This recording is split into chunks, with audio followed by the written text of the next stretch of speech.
Hi Rajeev, welcome to Wisdom Geek. Thank you so much for your time. It's an absolute pleasure to be on this call in the conversation with you. So one quick question which I thought of right now. How do you see the product management evolve Mhm. in your career and where do you see it heading? Because a lot of times we see there is document about how to interview for product management, how to become a product manager, but no one talks about what is the career trajectory for a product manager and Mhm. what all things you learn or you're supposed to learn while you're taking that next step. Yeah, I think you start off more in the why, where your director of product, somebody higher up in the leadership of product management, would either give you a small product line or a portfolio. In fact, most likely, when you start off as an APM, associate product manager, you would be given a feature, not even a full product. Mhm. That why don't you help build this feature? Which means somebody already has prioritized the problem. This problem needs to be solved. And at a high level, this is the solution. Now you will work on defining the solution and then get it executed. Um, and in very early stage, maybe you would be limited to just launch that with engineering. And in slightly more advanced stage than that early stage, you would be taking full ownership of the success of just that feature though, which means you are involved in not just engineering and QA said yeah launch. No, your job is not done there. You have to work with sales, customer success or marketing to actually bring it in the hands of consumers, and also uh, report on the success or failure, whatever that is. They report on the outcome over a few weeks. So you're given end-to-end ownership, but of a small feature or maybe just one product. But so far, still somebody has already identified the problem and prioritized it. You are just solving it and launching it. After that, in later stages of my career, I was given bigger opportunities in the why, that I have been given the responsibility of identifying the problems, prioritizing them, because we all have limited resources. Even Right. Amazon has limited resources. So you can solve so many problems in a given amount of time with certain number of resources. So yeah, you start getting involved in why, which means strategic. You have to think about how this could help the business, connecting the outcomes of that feature or product with the company's business objectives, which means now creating roadmaps, which is nothing but sequential order of things that need to be done, right? So that is the next evolution. And I think after that, when you head more towards director or head of products, um, I have seen that the active role in writing roadmap or writing specs, it starts getting less and less. It's more of coaching as you advanced in your career, which is kind of ironical, because then you're uh, if you're a sculptor, for example, you sculpt all your life, right? But here you then coach other young PMs. It's like you have hit the ceiling or something. But Right. at that time, you're also responsible for growing the team, which means being partly responsible for the career growth of all these PMs, but as well as enabling these PMs for success, which would mean creating repeatable and consistent processes. Um, like very early stage startups, I would say, are the worst place for first-time product managers, because they themselves don't know Right. how things need to be done, and that young startup may not have processes, so you're setting them up for failure anyway. you know uh, it's like if you're learning to ride a bike, it would be useful if you learn to ride it correctly. you know so that's why I feel one of the key responsibilities of PMs when they go into leadership role is create this repeatable and scalable and consistent processes, about what PMs should do, how they should do it, how they should interact with different teams, at what cadence, how they should share information, communicate vertically and horizontally. That is very important because, like I was saying, decision making itself is hard. And on top of that, if every time you're taking a decision, you're inventing a process how to communicate the decision, Right. then the process is not scalable. You know, Got it. so we can help other PMs, other team members by taking that cognitive load off their plate, so that things are defined. Now you just need to focus on the actual work, and for everything else, just follow this. And that is very useful for onboarding new PMs because they come from a different company, a different Right. culture. The faster they can hit the road running, the earlier they can start contributing. And for that, if they have processes, this is how we do things. You're open to suggest improvements, but so that you don't have to think about too many things in the beginning, you can just follow these primers. So I think Have those you, would be very important. Yeah.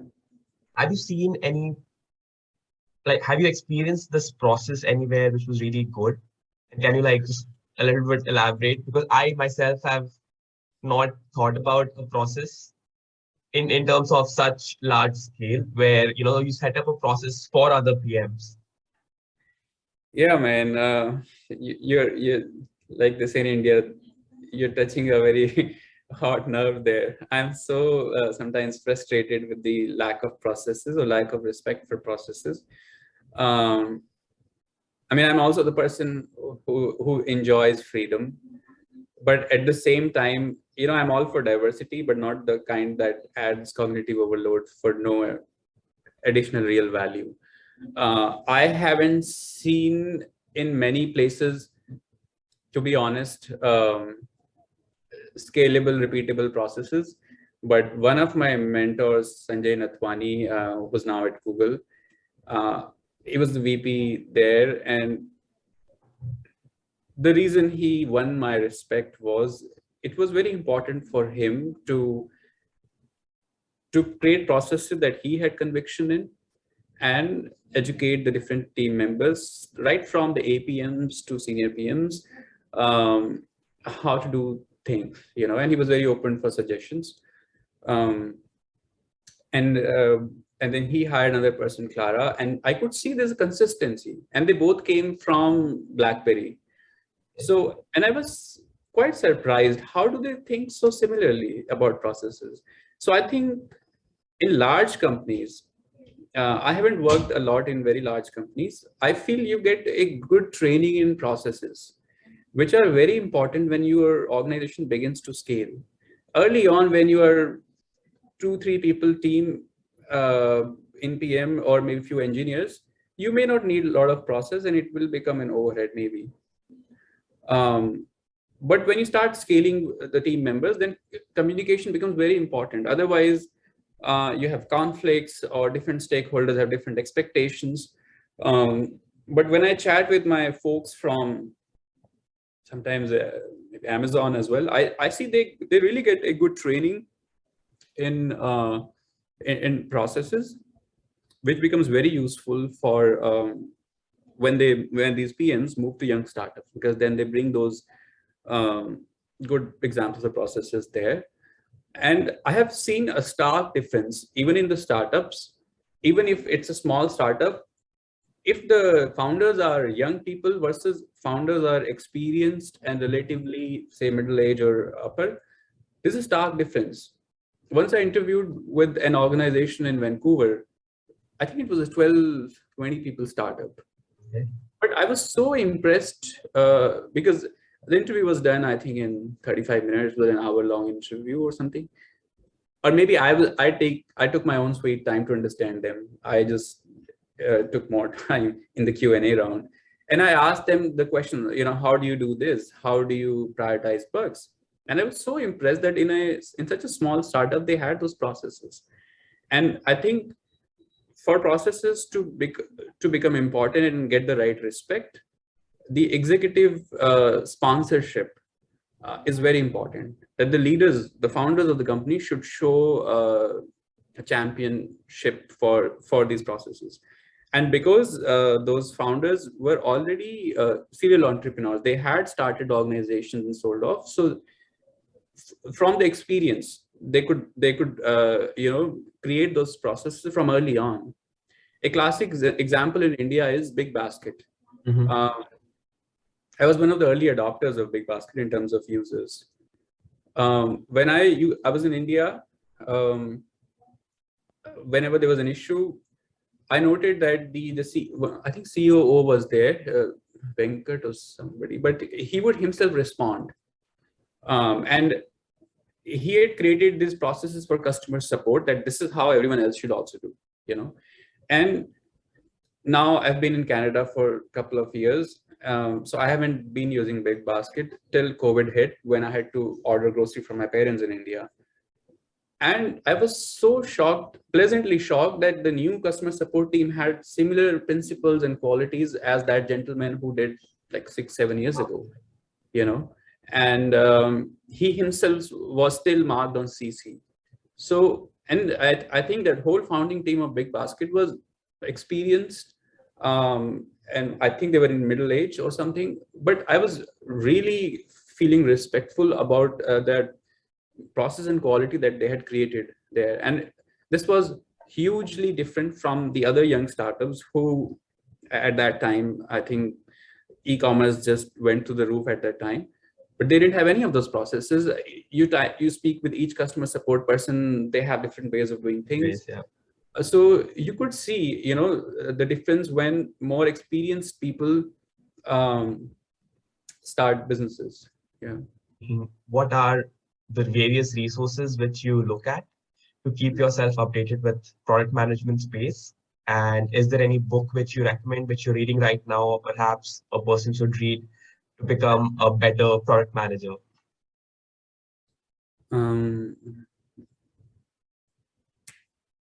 I think one advice I would give, which could be even controversial, is either work in a company that has reached certain scale and therefore has processes, or if you're not getting that opportunity yet, then every 2-3 years keep changing jobs. And the reason I say is, it gives you an opportunity of how other people are doing things or solving problems. It's one thing to read a framework or read a theory or take a Reforge course or really understand or read any theoretical solution. But it's another thing to actually experience those processes, those decision-making frameworks. It's one thing to know RICE model for prioritization, but it's absolutely another thing to actually use that model, assign the scores, sort your problems in your context. And when you see PMs have worked in just the same place, which is not even a large organization, then they may know a lot of frameworks, but they will not have the conviction to use them, because it's easy to know all the frameworks, the definition. Right. In business schools, you learn 3 Ps and forces, these forces, those forces. But the conviction comes, and even the challenges of each of those frameworks come when actually you use them. Right. So that's so the experiential learning, basically, if you want to learn what are the new things in product management.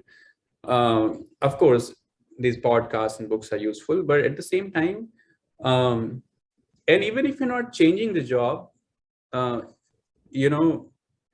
continue to interview, so that you have a flair about the PM conversations. Because at least in the interview, like interviewing is still a step next than just reading about how Airbnb solved this problem. Through interview, you actually talk to that person. And even if you're not interviewing for a job, I feel it is very important to have these kind of conversations, absolutely, in different companies, so that you're still staying updated about how things are being Very done true. elsewhere. Yeah. But yeah, most important learning is the experiential knowledge. As far as the book and resources is concerned, I'm I'm a huge fan of Marty Kagan. Okay. He I think he also has been a bit of a contrarian in the room, because he blasts all these all these project management frameworks they try to pass off as product management frameworks or product managers. Um, so I learned a lot from his writings, his thinking. Um, in fact, once I tweeted to him that how in India we have this Guru Shishya Parampara where there's a reverence for somebody who has learned or gained that knowledge through Mhm. experience. I feel the same way about him, um, because he has been doing that for, I think, more than 2 decades, and he has seen how it has changed and also how it has not changed. How some things, as you asked early on in this, you have stayed the same, some common principles. So he tried to reinforce what are still the major responsibilities of product managers, so that we don't go astray, from that, and strive to focus more time in defining what this pixel should look like. You Yeah. know, yeah. Yeah, I completely agree. So one thing which you said, which resonates even with me, was informational interview. Like Yeah. just reach out to people, say you want like 15 minutes, 20 minutes, 30 minutes. You want to talk to them, learn about what they do. And that has been very pivotal for me in terms of learning, because I can only learn as much from my personal experiential experiences, and maybe from so much from like books and theory. But the amount of experience I get from the secondhand interviews, secondhand experiences via interviews such as this is immense, right? I now know your stories from Daily Hunt, VC Circle, Nylas, which excuse me, which I couldn't have come up on my own, or I wouldn't have thought of that particular scenario. So I think informational interview is something which people in India are not taught about. That is something which I learned in my MBA school when I was doing it. And I think even in the informational interviews, one can derive more value out of that by going into details, which is actually talk to them about the problems, about maybe a problem that they solve, and understanding in full detail uh, from their context, because then you can almost get their experience without actually solving that problem, because then they'll be talking about what did they look at to even identify that this was a problem, and Right. what was the pushback they got, because as you know, no decision is easy.